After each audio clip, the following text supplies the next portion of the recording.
Coco Martin, ito pala ang sekreto, kaya't nakakaiwas sa tukso.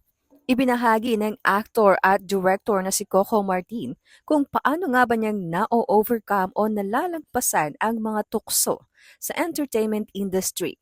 Aniya, sa araw-araw ng buhay ko hanggang ngayon ang daming temptasyon, ang daming mga pagsubok. Paano ko nalalabanan? Isa lang, after work, uwi.